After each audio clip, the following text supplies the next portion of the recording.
Hi, everybody.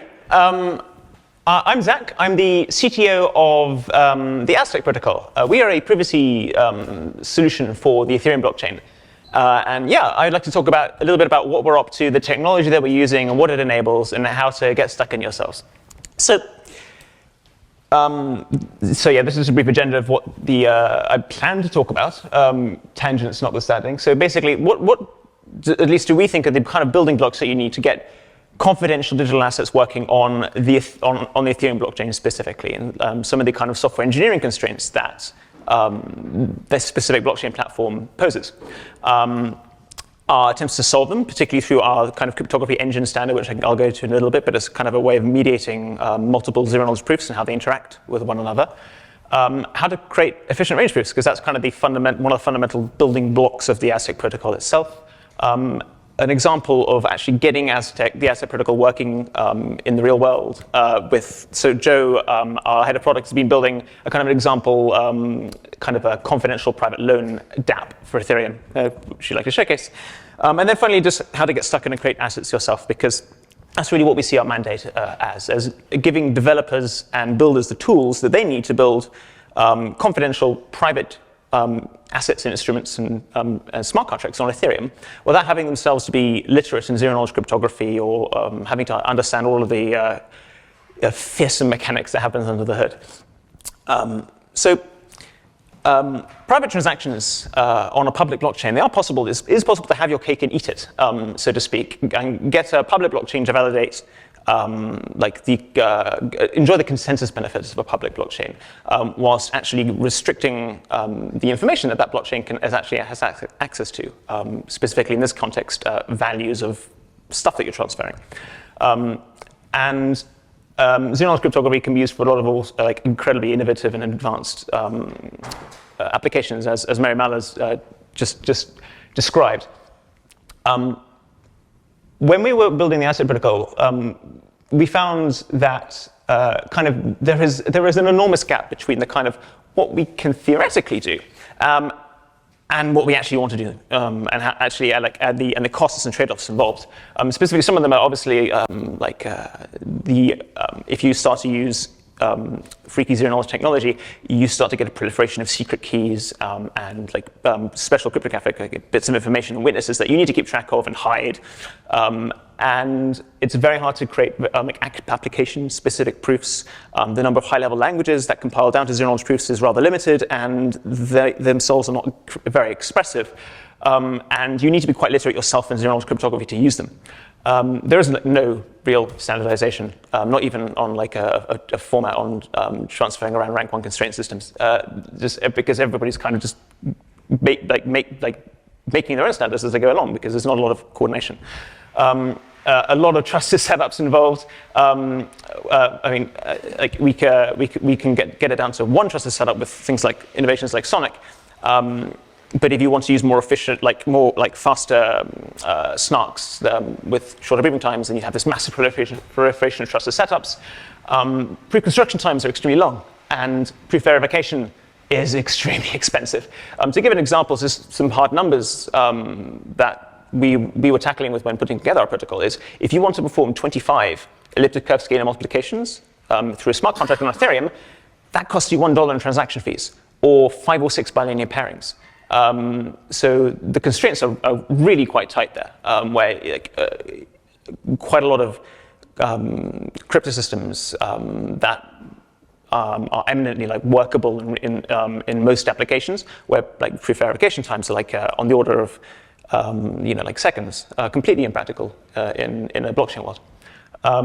And so how do we bridge this gap between the technical vision and the reality of actually getting this stuff, putting this stuff to work with the kind of the platforms that we have available to us today? So this is kind of our best attempt at creating what we think are the building blocks for an ecosystem of confidential digital applications, dApps, built on top of Ethereum. You need some way of having customizable confidential transaction semantics. And by that I mean a developer or builder building a private digital asset or building some kind of private dApp. They need to be able to define custom logic that governs like the underlying digital asset or information that they're manipulating. They need to be able to do that without actually themselves having to come up with their own cryptographic protocols or be literate in this kind of stuff. You need some kind of cross-asset interoperability. So it's all right if I can create like a private version of DAI or a private version of Ether, but that only gets you so far. You need a way of having all of these different private digital assets communicating with one another, so that I can build a private, confidential, decentralized exchange that mediates like transfers between multiple different private digital assets, and that there's some kind of standard by which these can all communicate, and that flow can work. You need developer-friendly tools, and this is always a work in progress, because as anybody here who's tinkered around with zero-knowledge cryptography knows that the quality of the tooling is, because there's like very few people actually working on this, and so you have incredibly dedicated people building these tools, but just the lack of manpower is really quite apparent. Like tools for constructing these zero-knowledge proofs, particularly ones which that abstract away the zero-knowledge cryptography side of things, they are somewhat lacking. And you need really efficient proof construction and verification, particularly when building applications for the Ethereum blockchain, because the typical way that a consumer interacts with an Ethereum dApp is either through a web browser or a phone, neither of which have access to particularly fast cryptographic algorithms. If you're using a web browser, you're limited to, at best, WebAssembly.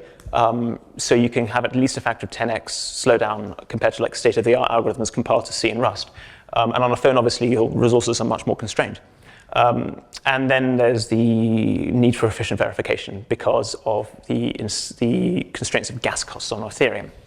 And also one thing, if you want to use hardware wallets, again, those things are going to be quite constrained as well, so you need efficient proof construction. So how on earth do we forge these building blocks, given what we have? So you need a family. Like what we built is a kind of a family of zero-knowledge proofs that all share a common reference string. And so what I mean by this is what we've come up with, what we're putting together with Aztec, because of the constraints on Ethereum, we've developed a kind of a suite of zero-knowledge proofs that all perform like kind of discrete bits of business logic, the kind of things that you would need to create a private digital asset. And you can use them and pick and mix them in a modular fashion to create somewhat like custom transaction logic. And this is working quite well for us because the Aztec protocol does require a trusted setup, but only one. And we can continually add more and more proofs over time to our standard that reuse this trusted setup. We need a kind of a shared suite of validation smart contracts, which we're kind of collectively calling our cryptography engine. Basically, the kind of a canonical suite of smart contracts that validates zero-knowledge proofs and acts as the ultimate arbiter of the correctness of a proof. This is incredibly useful because it means then that different smart contracts that all require like different zero-knowledge proofs, if there's some commonality between them. So imagine your zero-knowledge proof. You have a zero-knowledge proof for one smart contract where the proof statement you're proving is also relevant to a second smart contract, that they can then share that same proof. And they can query this cryptography engine, and you only have to validate that proof once, which is very useful.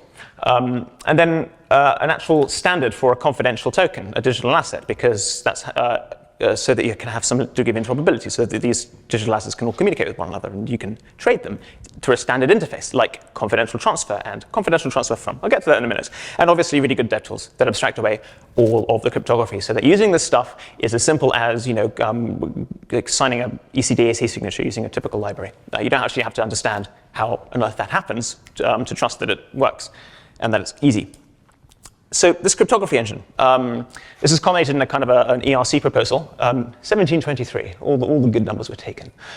So this is our version 1 family of Aztec zero-knowledge proofs that enable this kind of customizable semantics and cross-asset interoperability.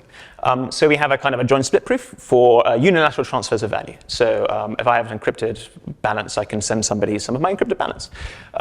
A bilateral swap, which is two counterparties trading different digital assets. And then The other proofs are kind of utility proofs that you might need for specific niche use cases. So for example, a dividend computation proof. So you can prove that, say, one encrypted number is worth 3% of another encrypted number. And you can do things like interest payments that way. And we use this quite extensively in our loan dApp. And then public and private range proofs for things like, if you have an exchange that has a minimum order threshold, a minimum trade threshold, you can prove that, I have a trade, but it's bigger than your bigger than 10, 20, whatever.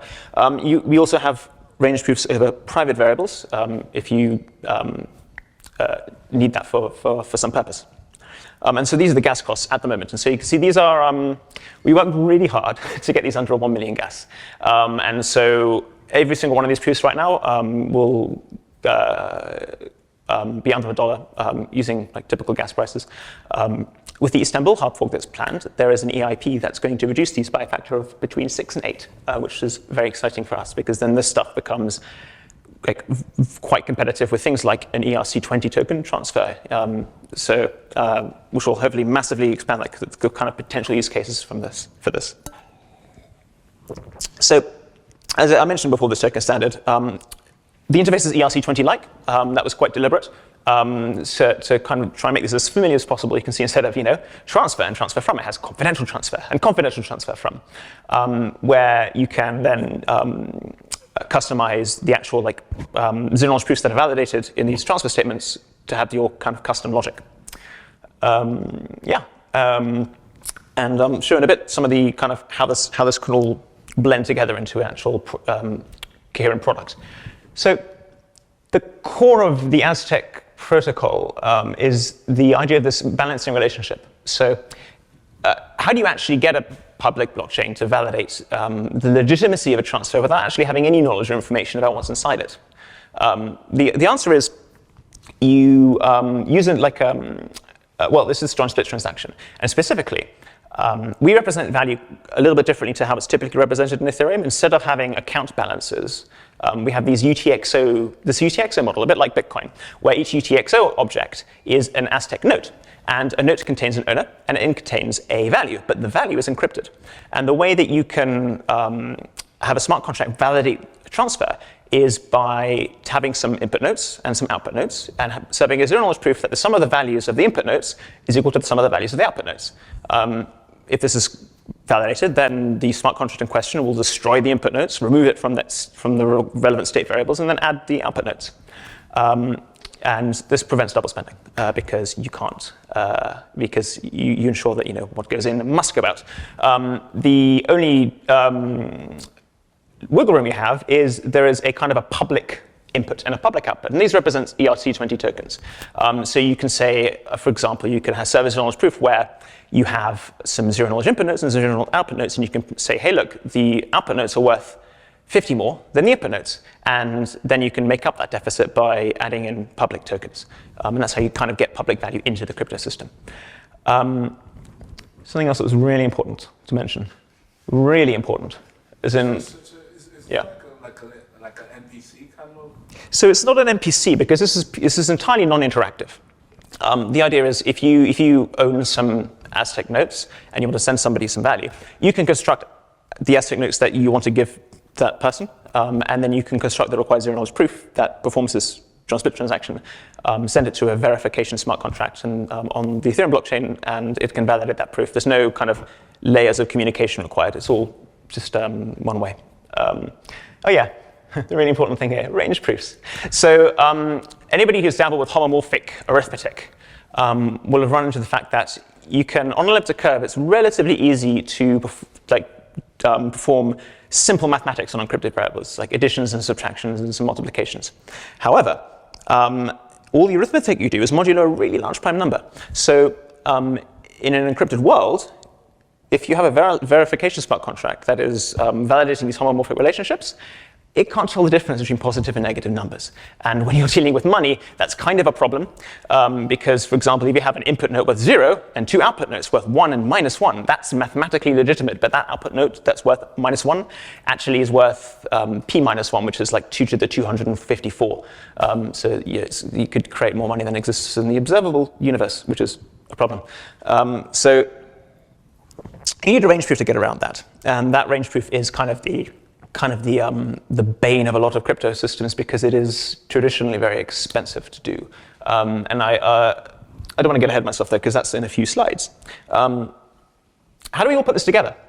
I've just talked about all these things, crypto engine, ZK assets, like blah. But like how do you actually create a piece of software that you can proverbially hold in your hands? Well, this is kind of an example of flow, of how this all actually fits together into something a little bit more coherent. And this describes the flow of a user who wants to enact a bilateral trade. So you have two counterparties that they have notes from assets A and B, and they want to trade them. So the person calling this system of smart contracts will have some proof data. So they will have constructed the required Aztec zero-knowledge proof that proves a bilateral swap.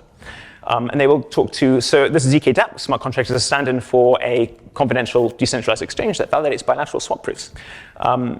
When it receives this proof, it's going to query ACE, the Aztec cryptography engine, and basically validate the proof, determine whether it's legitimate.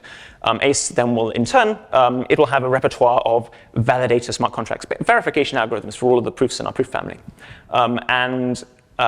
If the proof is valid, ACE will tell the ZK dApp this is the case. And this is something which is quite important, that what ACE does is it doesn't just validate zero-knowledge proofs, it converts zero-knowledge proof data into transfer instructions that conform to a kind of a specification that is understandable by a smart contract, as opposed to like zero-knowledge proof data, which is kind of a little bit more amorphous. Once the ZK dApp has received those transfer instructions, it can then forward those transfer instructions to the two relevant zero-knowledge assets in question. But here's where you run into a bit of a problem, because these zero-knowledge assets, if you just give them transfer instructions, destroy these nodes, make these nodes, it doesn't know that those transfer instructions are legitimate. It doesn't know that they conform to the semantics of the zero-knowledge proof in question. Normally, this is where both ZK ERC20A and ZK ERC20B would have to validate a zero-knowledge proof of their own.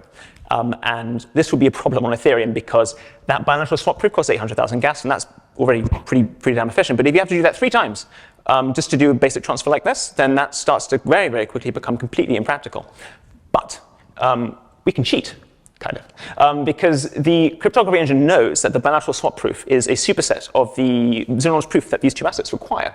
And so when it validated that original bilateral swap proof, it recorded that in its state registry. So it knows what transfer instructions it spat out as a result of that proof. So when these two digital assets query the cryptography engine with these transfer instructions, go, hey, I was given this random instruction by some smart contract that I have no idea about. What do I do with it? ACE will it'll know. It'll say, yes, this is actually this came out from a valid proof. This transaction, this transfer instruction, satisfies a valid balancing relationship. So this proof is mathematically legitimate, if anything else. And then, armed with that information, these ZK assets, they can then, now that they know the transfer can happen, they can determine whether it should happen. So that's where you can do things like permissioning. So ensure that the relevant digital signatures have been signed, so that the owners of the Aztec notes are are on board with this transfer, that they're okay with what's going on. Once that step has been validated, it can then command ACE to update the relevant note registries. So both of these assets will have a bespoke note registry inside ACE that will contain the state variables of all the unspent notes. And armed with the transfer instruction, then those state variables can be updated correctly so that this trade can go through. Having ACE control the state is extremely important for one real key reason, and that's you have an ironclad guarantee that the note registries controlled by ACE are mathematically legitimate. There's been no double spending. There's been no arbitrary creation and destruction of value. And this is really important if you want to denominate one digital asset relative to another one. So for example, imagine you're doing some kind of, some airdrop or something. You're making a new digital asset and you're saying, okay, anybody who has zero-knowledge DAI, they can mint confidential tokens of my new digital asset. Great. That becomes a lot more relevant if you know that the asset you're denominating your new asset to hasn't had any double spending. And so that's why ACE kind of controls the state variables there. And so that flow, this thing, it does look a little bit complicated. That's because it is. But let's just look at what's gone on here.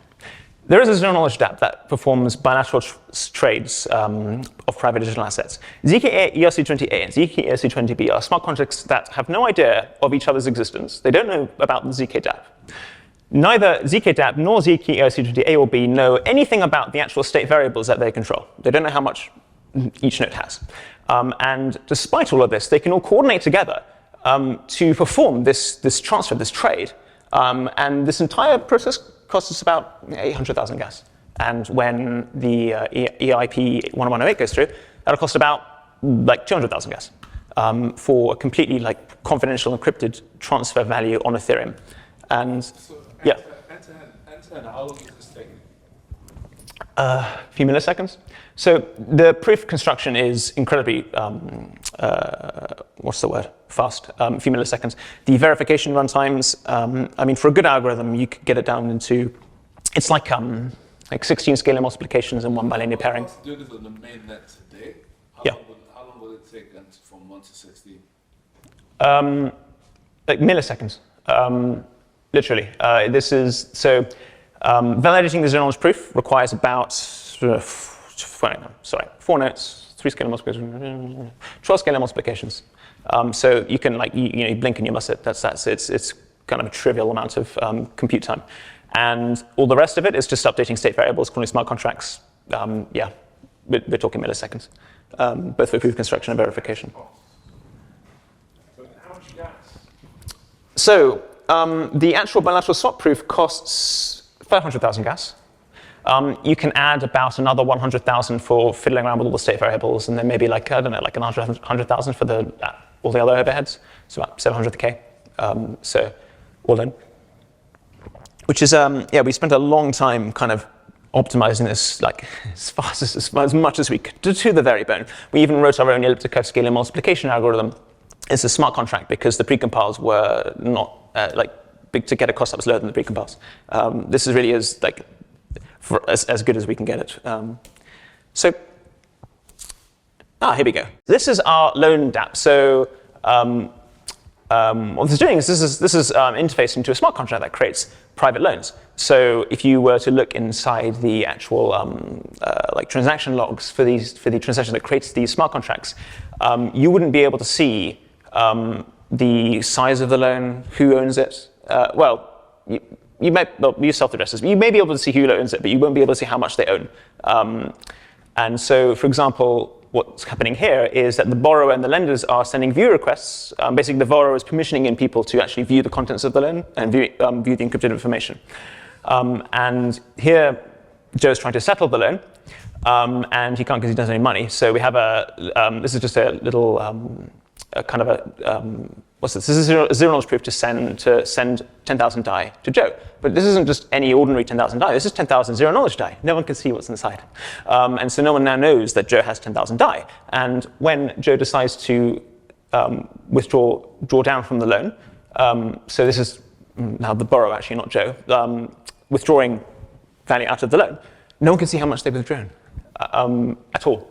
No one can see how much interest they've collected. No one can see anything about the actual like hard numbers inside this loan. Everything is encrypted, and all these transactions that are happening, all of the little spinny time, that latency, that's to actually communicate with an Ethereum node. That's not latency to construct the zero-knowledge proof. The proofs are instant, pretty much.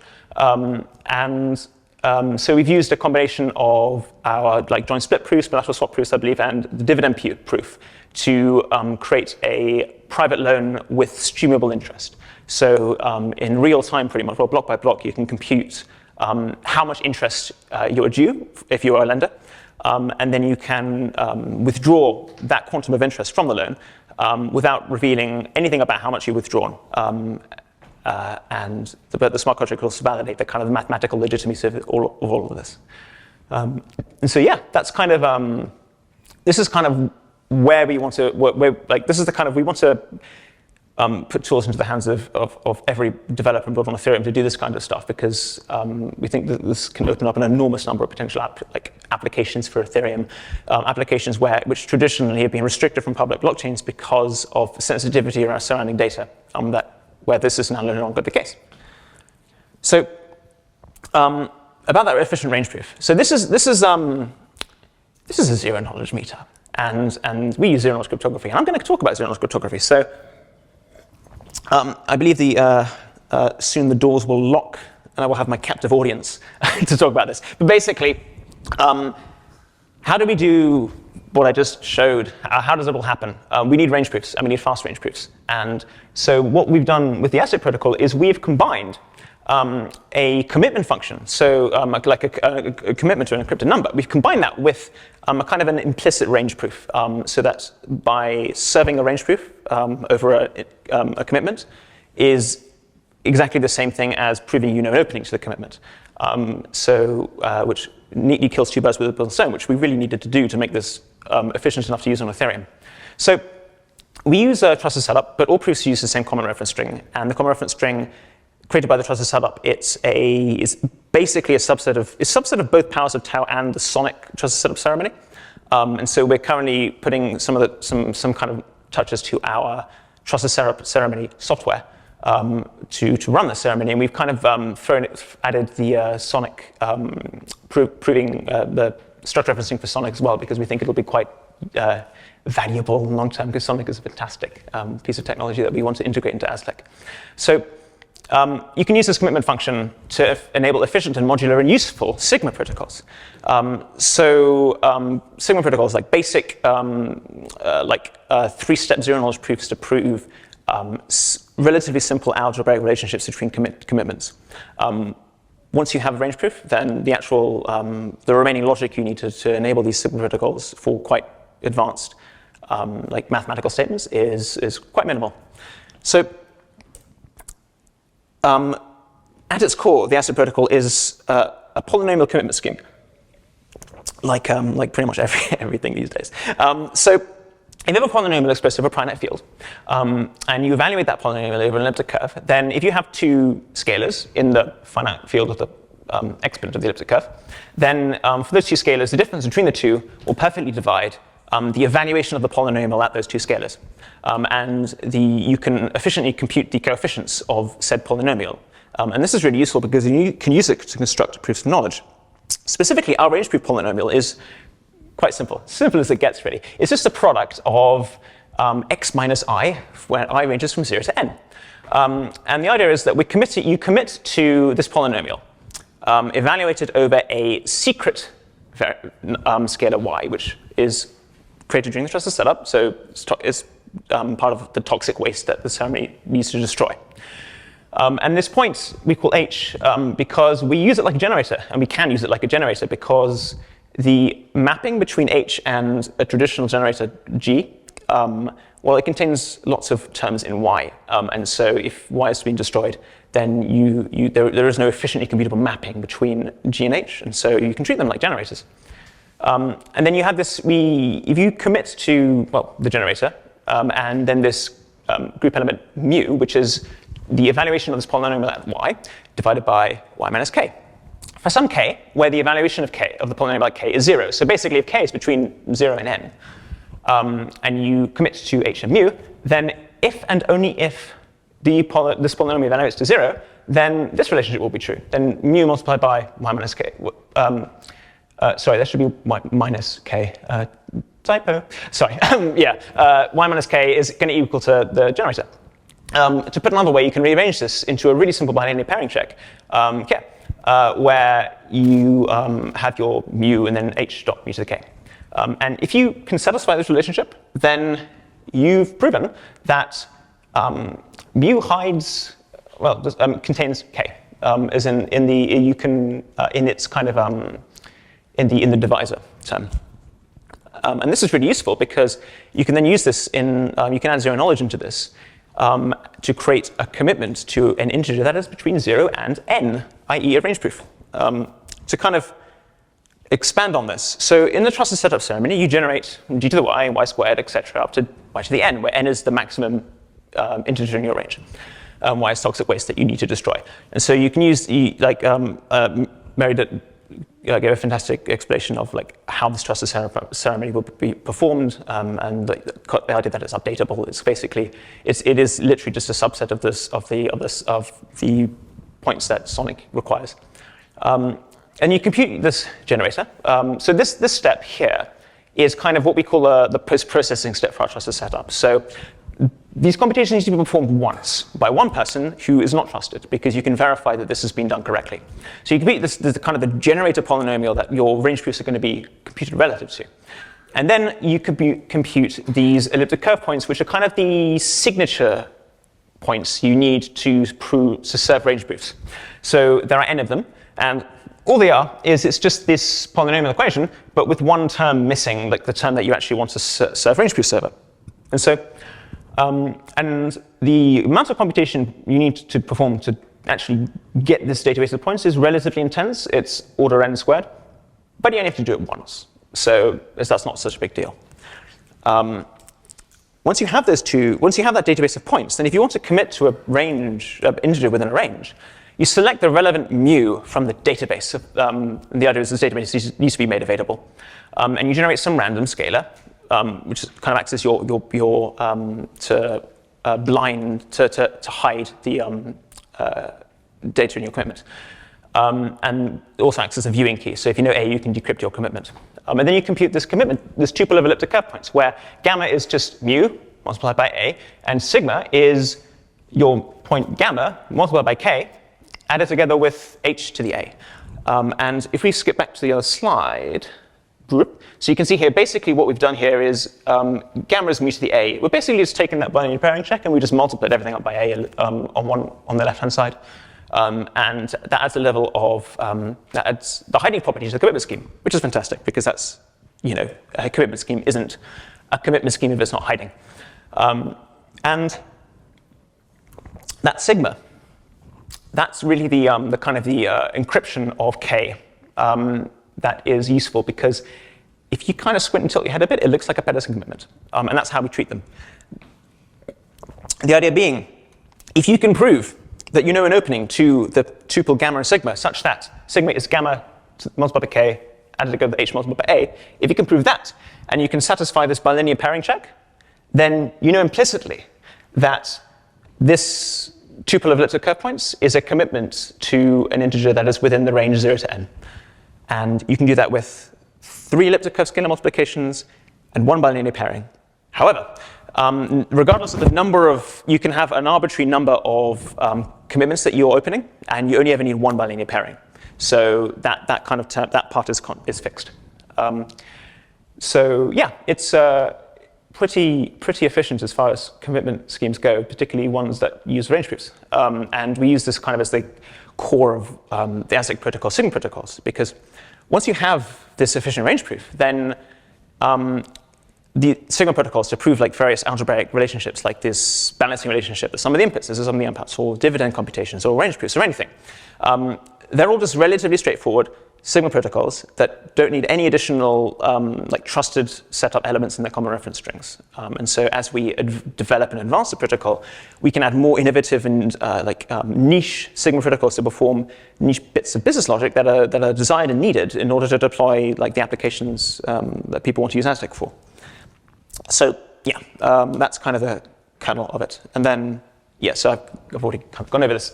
If you want to, if you want to open a commitment, you prove knowledge of those witnesses K and A, so that is true, and then you perform this bilinear pairing check, and hey presto, you have your you validated that that gamma sigma hides an integer that is within a range. So I've been mentioning Sigma protocols on and off. It's a kind of a slightly older technology, zero knowledge technology, than a lot of the other crypto systems out there. It's been around for a while. You can use them to prove like algebraic formulae like directly expressed in the exponent of an elliptic curve.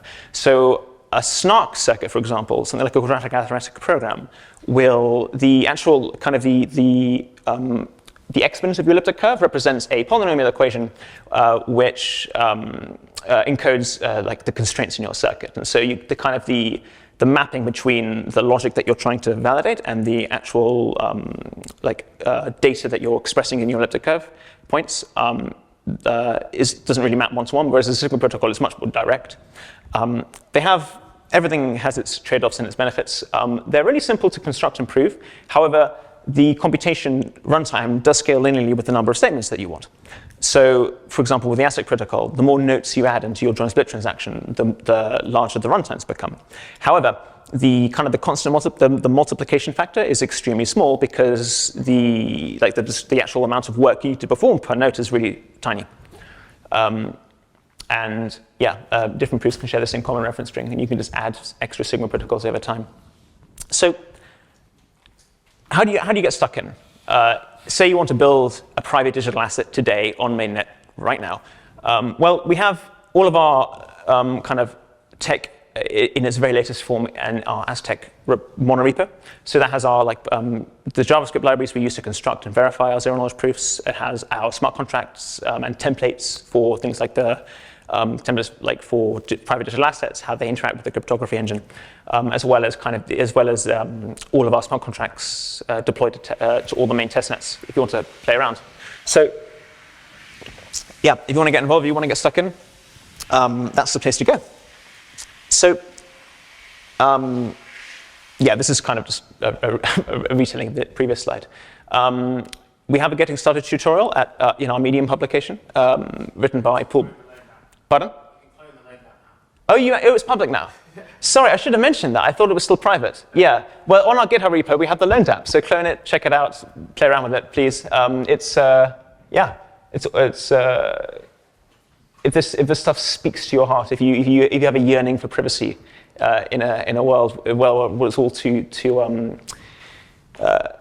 no longer taken for granted, then hopefully this is your ticket. I think that is pretty much it. This is our roadmap. Very happy and pleased to put some ticks next to those Q1 milestones, given that it's Q2. So yeah, we are planning on starting and finishing our trusted setup multi-party computation in Qt, putting the finishing touches to our algorithms this week. And we also want to begin to formally verify the critical sections of our Aztec smart contracts, the verification smart contracts and the logic that they contain. Because we have the actual zero-knowledge proofs themselves are sound and honest verify zero-knowledge, but we do want to validate that the code is an accurate expression of the mathematics. And then in Q3, we'll be gearing up for our production-grade mainnet release, so to really take this off the test nets and put our stamp of approval on it and say that we're confident that this stuff is ready to be used in a production environment. Yeah. Thank you very much.